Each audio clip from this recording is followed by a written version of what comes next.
Kenny, Theron needs your old mower.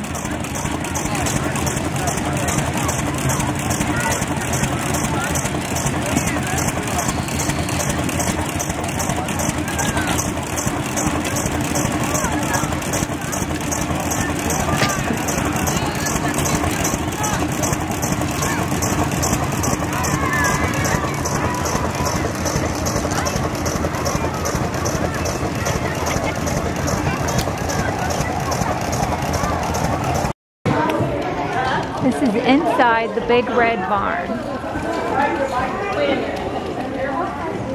They are moving the barn.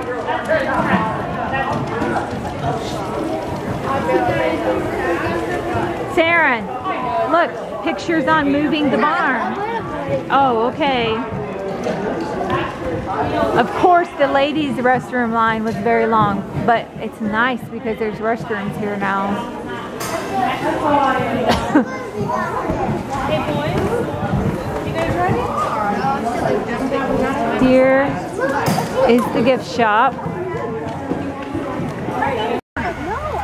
Okay, he's going to go around. There's the rack.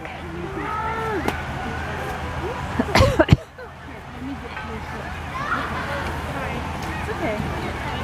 There you go. Okay, you want small ones? Okay, small. Myrtle Beach.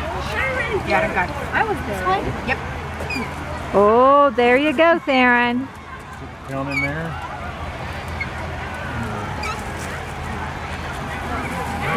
Cool. Let's go do something. That's enough for you to have for supper. Yeah, I do believe we'll cook those up tonight. Yeah. How we can make noodles and cornbread. Well, that's right. We got cornbread and noodles. That sounds good. Yeah. Yummy, yummy. There you go. Tell the ladies thank you. You're welcome. The date today is, will you say it with me? September 1901. Raise your hand if you can think how many years ago that is from this year, 2015. Do some mental math. You're a little high. 116 is you're a little high. I'm going to change it. 114. I knew you knew what it was to be.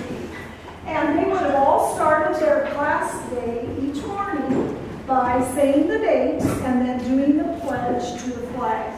Now, as we say the pledge that was written in 1892, it's going to be very different from the one you say each day at school. So as we say this one, think about what's different, okay? Right hand over your heart, and let's say it together. I pledge allegiance to my flag and to the republic for which it stands, one nation, indivisible, with liberty and justice for all. All right, who notices something unusual about this pledge? Something different. Yes. That sometimes our school remind us of. Yes. We say, I pledge allegiance to the flag, don't we? Of the United States of America.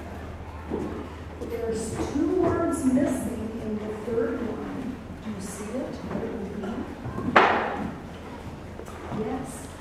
Under God. Under God. Very good. This will make me seem old, but in 1954, when I was 6 years old, we had President Eisenhower as our president, and he's the one that had that put in to the pledge, which I'm very thankful he did. Now, they would have also sung a patriotic song, and I understand maybe you don't know this song, My Country 'Tis of Thee, but he would like to sing that, and you think about what it would have been like to come from Switzerland with your families and sing this song about new freedom in America. Are you ready? My country 'tis of thee, sweet land of liberty, of thee I sing. Where my fathers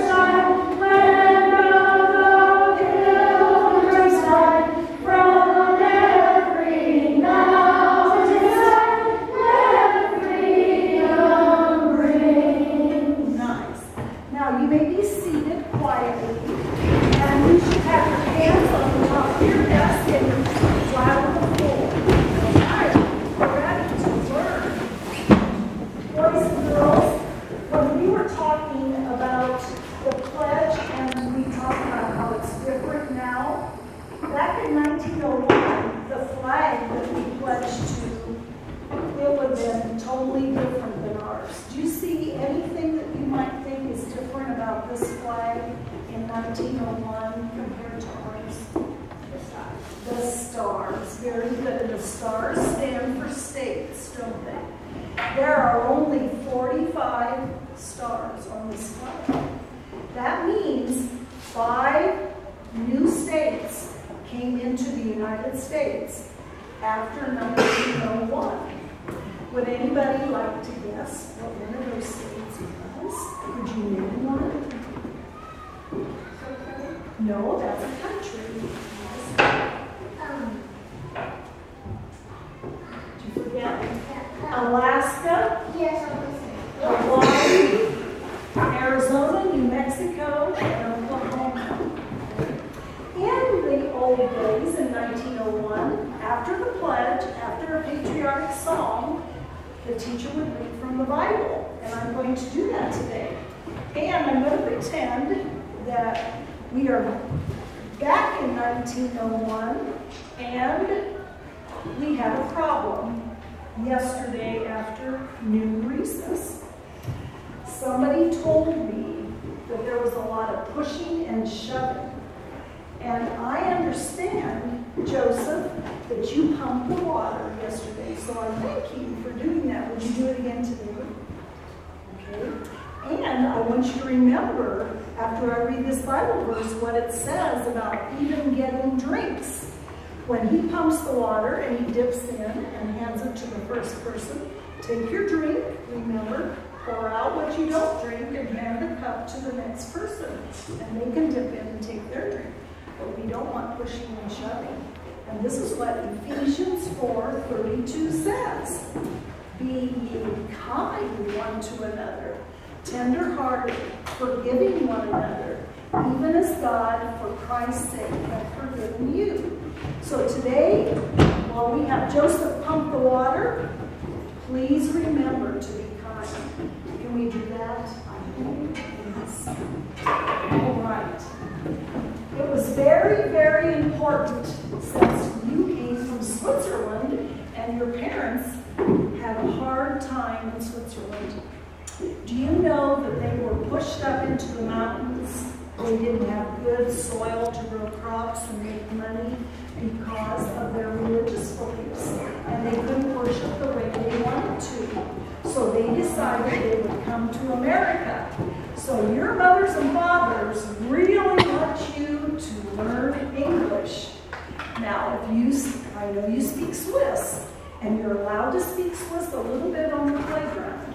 But in school, we're going to try to use English. All right? So we need to learn phonics. And if we learn phonics and we can read, you can choose a book from this lovely library to take home, and you can become a reader in English. So today's letter is B, and we're going to use our 5 vowels, A, E, I, O, U. So I'm going to say the phonics lesson first. You just listen, and then I'll have you say it with me. B-A, bay. B-E-B. B-I, biddy, by. B-O, bow. Biddy, by, bow. B-U, boo. Biddy, by, bow, boo. A-E-I-O-U. I'm going to have to stretch it. Are you ready? B-A-B-A, B-E-B, B-I, biddy, by, B-O-O, biddy, by, bow, B-U, boo, biddy, by, bow, boo, A-E-I-O-U. Very good. Now, boys and girls, I am going to just tease you and pretend a little bit that we're back in 1901, and I'm going to accuse some of you of doing some naughty things, and I was going to tell you how they were disciplined back then. And this was quite different than what we do now. I taught 4th grade for almost 30 years, and I'm retired now. But I was taught as a teacher that if I I discipline someone, I should take them out in the hall and discipline them in private. Don't embarrass the student. Well, back in 1901, part of your discipline was that you would be embarrassed. And if we had little first graders over here, all the way up to 8th grade in the back, and lots of times they had men teachers back then, so they could handle those big boys and some of the things that they would do that were really hurtful. Get in a fight, purposely trip people, whatever. They would have had a switch. And this is basically just a branch, right? A little twig. And then they would take them outside and they would spank them with the switch. And that would have been very painful, I'm sure. And probably their mothers and fathers said what my mom and dad said to me when I was little: if you get a spanking at school, you'll get another one at home, or maybe double. I don't know if any of you have heard that. If they did something that was just very, like talk out in class, or tease someone, or do something that would hurt a person but not physically, they might be embarrassed and have to sit in a chair with a dunce cap on. Would anyone like to do that?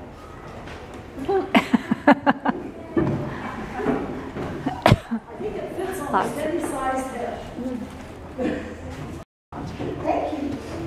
Also, another discipline was you would walk to the chalkboard and you would put your nose on the chalkboard, and then the teacher might go a little bit higher and draw a circle with chalk, and then you had to stand on your tiptoes with your nose in that circle for a while.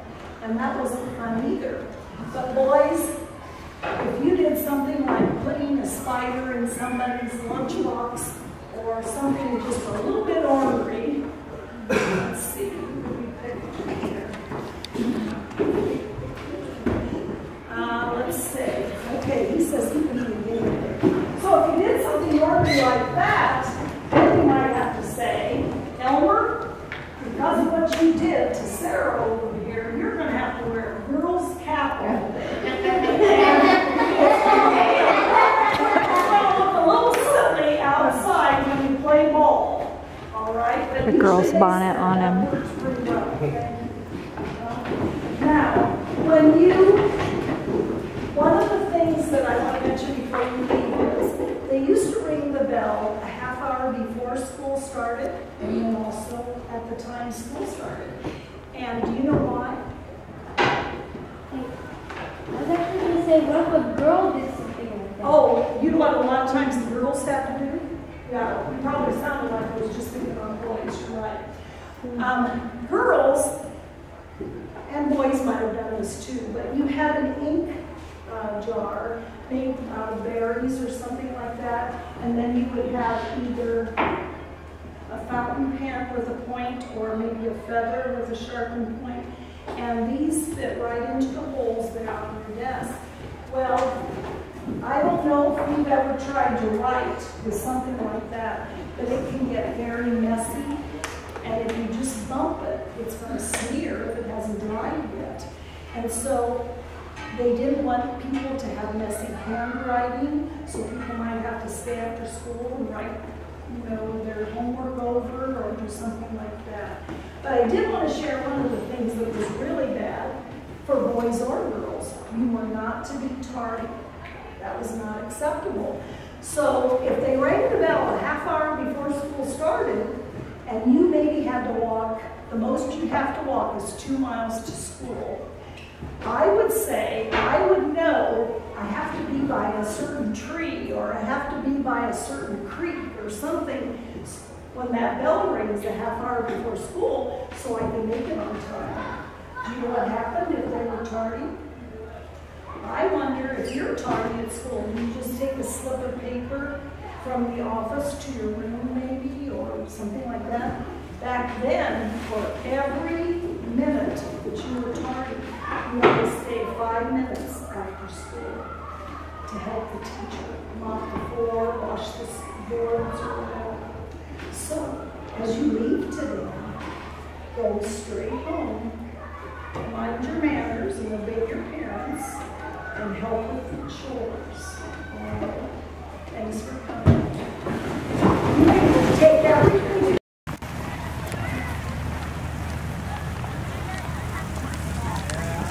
Need someplace dry to sit. Yeah, please sit. Church. Yes. Nice and dry. Last stop before the bus.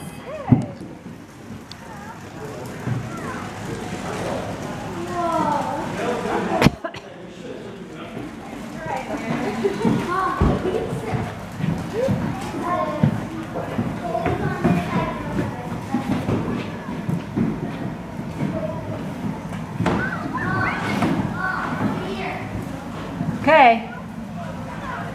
Am I holding up church? You can't take up the offering until you get in here. And then where it's nice and warm. No stove, but it's still warm. But it's true. Yes. Welcome to Baumgartner Mennonite Church. Built in 1860, the year before the Civil War. Very sturdy. You see the mostly oak beams that are there. It's called the half timber construction. And you can, the white marks you see are from lath that we'll put on there later. But if you feel closely, you can see the hatchet and axe marks as they formed it to do that. And at the top on this side, you'll see the pegs that were used. There were no nails originally in this building. The white stuff is called wattle, combination of mud and clay, horsehair. We saw that in this one. In the look of the house. Now, they actually have an open panel that shows you what that is made of. It makes a good insulation for both winter and summer. Well, let's go back a little further. In the 1830s, you had a group of people who came here from Switzerland. And the reason they came was because of their faith, they had been treated very poorly in Switzerland.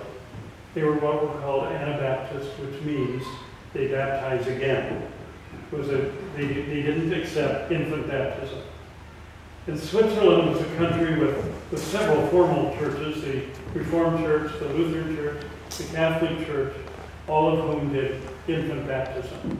So when you were baptized as an infant, it was not only in the church, but the state accepted that as citizenship in the country. So when you no longer did that, or chose to wait till they were old enough to make the decision for themselves, they got into all kinds of trouble with the government. Persecuted, many of them killed for their faith. If you were Anabaptist, you couldn't vote because you weren't a citizen, you had not been baptized as a child. You couldn't own any property, and you couldn't live next to another Anabaptist. So if you wanted to farm, the only place left to farm was high up in the mountains where no one else wanted to farm. So they could eke out a living, but that's about it. So that, and with the persecution, many of them moved and got out of there. But about 90 of them came across to about a 2-month trip on a boat to central Ohio, Holmes County and Wayne County. The land had been settled there, so it was a little more expensive. It was $2.50 an acre. Over here, if you were willing to go out into the frontier, you could buy property for $1.25 an acre. Now, the way land goes here, I would like about 1,000 acres of that $1.25 acre. However, it was so full of trees and everything else that it was really a very difficult life for them to clear it for their crops and all of that. So it's a tough life, but they were willing to do it for their faith. Well, they got to this part of the country, and they wanted to do worship services, so they would do them every 3 weeks, every third Sunday, in somebody's house.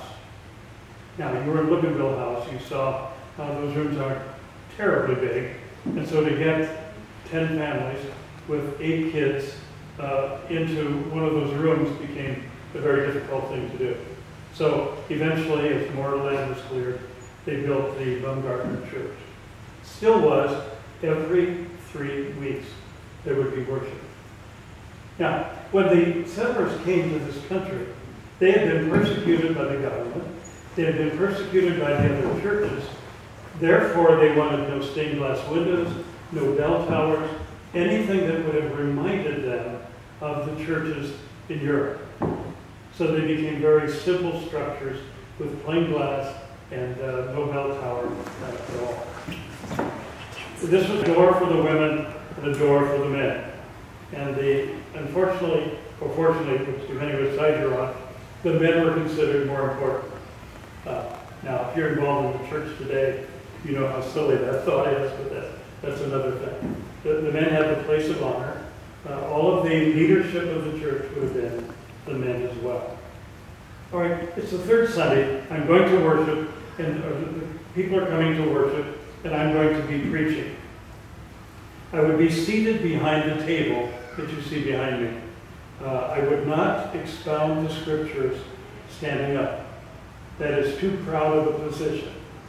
I should be kneeling, and the next thing to that would be to sit back at the table. My knees would be bent, and it would be more of a servanthood kind of picture. I would read something in Low German. The German used was Low German because it was spoken in the lower areas of Europe. High German was spoken in the higher areas of Germany, or of Europe. So I would read, I would open the Bible, and I would probably, as the Amish do today, I would probably begin with Genesis and go all the way to Revelation, telling you what I know about the various parts of the Bible. So the sermon could go on for several hours, and often did. When I finish, I'm going to sit down, and the other three ministers, there's a bishop, deacon, or minister. The other ministers would stand up and either agree with what I said or disagree. And you're sitting there hoping they agree. Otherwise, this could go on for a little while as we determine, which one is right or whatever.